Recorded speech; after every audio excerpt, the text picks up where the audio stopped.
कि नेता दुमहिया सांप हैं। ठीक है, अगर समाजवादी पार्टी ने कह दिया तो समाजवादी पार्टी के बड़े नेता ने अभी क्या बयान दे दिया और बीजेपी के बड़े नेता ने क्या बयान दे दिया। समाजवादी पार्टी, बहुजन समाज पार्टी को खत्म करना है तो ओम प्रकाश राजभर को पूर्वांचल में लेना पड़ेगा। बीजेपी के नेता का बयान है ना, हम नहीं बयान दे रहे हैं।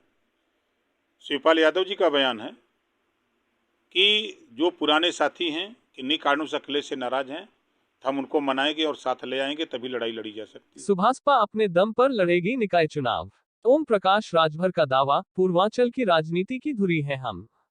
सुहेलदेव भारतीय समाज पार्टी सुभाषपा प्रमुख ओम प्रकाश राजभर बुधवार को वाराणसी के दौरे पर थे।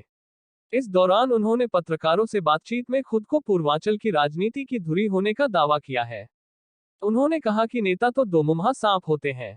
बीजेपी के बड़े नेता कहते हैं कि सपा और बसपा को खत्म करना है तो पूर्वांचल में उन्हें ओम प्रकाश राजभर को साथ लेना ही होगा।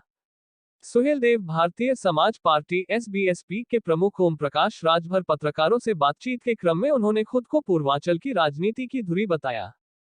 सपा के शिवपाल सिंह यादव का कहना है कि जो पुराने साथी किन्हीं कारणों से अखिलेश यादव से नाराज हैं, हम उन्हें मनाएंगे, उन्हें साथ लेकर ही लड़ाई लड़ी जा सकती है।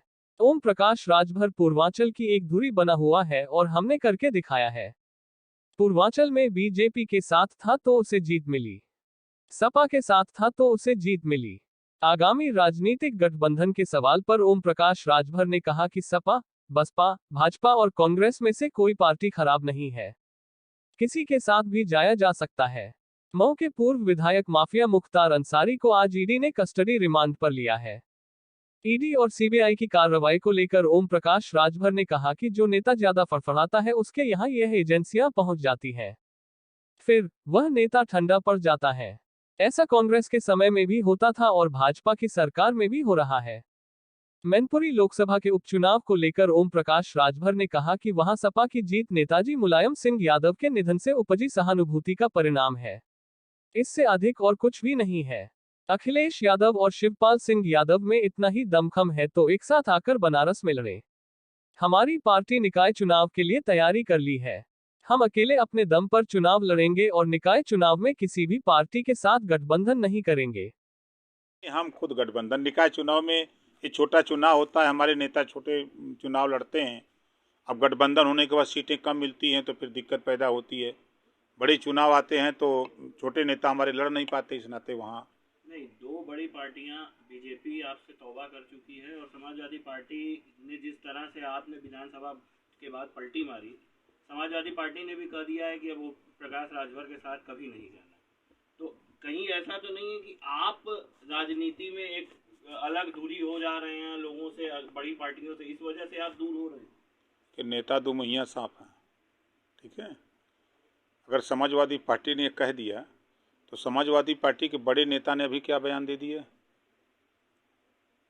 और बीजेपी के बड़े नेता ने क्या बयान दे दिया। समाजवादी पार्टी, बहुजन समाज पार्टी को खत्म करना है तो ओम प्रकाश राजभर को पूर्वांचल में लेना पड़ेगा। बीजेपी के नेता का बयान है ना, हम नहीं बयान दे रहे हैं। शिवपाल यादव जी का बयान है कि जो पुराने साथी हैं किन्हीं कारणों से अखिलेश से नाराज हैं, हम उनको मनाएंगे और साथ ले आएंगे, तभी लड़ाई लड़ी जा सकती है। तो ओम प्रकाश राजभर एक धुरी बना हुआ है, पूर्वांचल में करके दिखाया।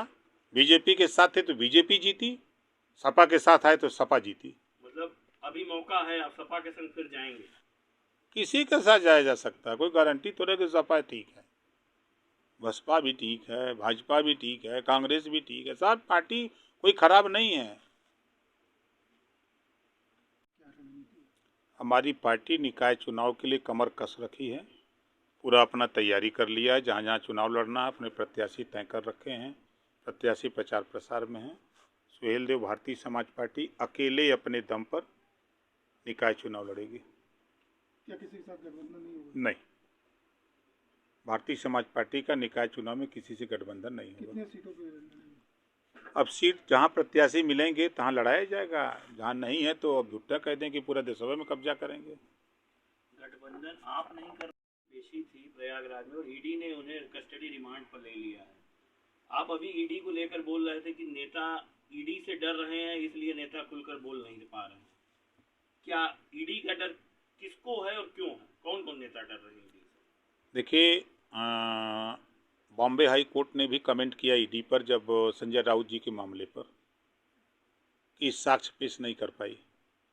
कांग्रेस की सरकार रहती थी तो सुप्रीम कोर्ट ने भी कहा था कि ये सीबीआई तोता है, सरकार की सारी पर काम करती। तो ये काम कांग्रेस ने भी किया है, ये काम भाजपा ने भी कर रही है। तो जो नेता ज़्यादा उछड़ रहा है तो उसके यहाँ सीबीआई पहुंच जा रही है, ईडी पहुंच जा रही है, तो वो थोड़ा तंग हो जा रहा है तो थोड़ा ठंडा हो जा रहा है। यही है खेल ईडी सीबीआई का। कौन ऐसा नेता है जो ठंडा पड़ गया? सब नेता ठंडा पड़ गए, अखिलेश जी तो खुलकर बिल्कुल ठंडा है। कहाँ बतियाते हैं? आपने नहीं देखा एमएलसी के चुनाव में? आप बताइए, पर्चा भरवाए ना, 28 साल की उम्र वाले को प्रस्तावक खुद वो हैं, और उनके जो है नवरत्न लोग खुद प्रस्तावक हैं, और देख नहीं पा रहे हैं कि 28 साल उम्र लिखा हुआ है। डायरेक्ट नहीं, इनडायरेक्ट समर्थन करते हैं ये सब। जीत तो गए, तभी जीत तो मिली। कहाँ जीत गए? प्रधान जी की सीट पर जीत तो मिली। तो उनके निधन की वजह से जीत पाए हैं। रिजल्ट देख लीजिए, 2014 में नेताजी खुद चुनाव लड़े तो 2.5 लाख, 19 में चुनाव लड़े बसपा गठबंधन से तो 94,000। तो कौन सा काम समाजवादी पार्टी ने कर दिया कि उसको इतना वोट मिल गया?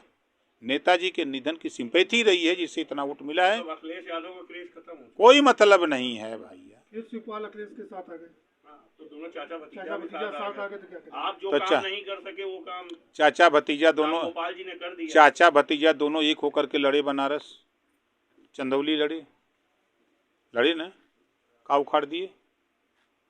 उत्तर प्रदेश में क्या हाल हुआ? ओम प्रकाश राजभर के सपा के साथ लड़ने का और समाजवादी पार्टी का अकेले लड़ने का रिजल्ट गाजीपुर देखिए, बलिया देखिए, मऊ देखिए, आजमगढ़ देखिए, अम्बेडकर नगर देखिए, बस्ती देखिए, तब आपको समझ में आ जाएगा। लेकिन आपके प्रयास थे, लेकिन वो काम यूपी न्यूज के लिए वाराणसी से सुजीत पटेल की रिपोर्ट।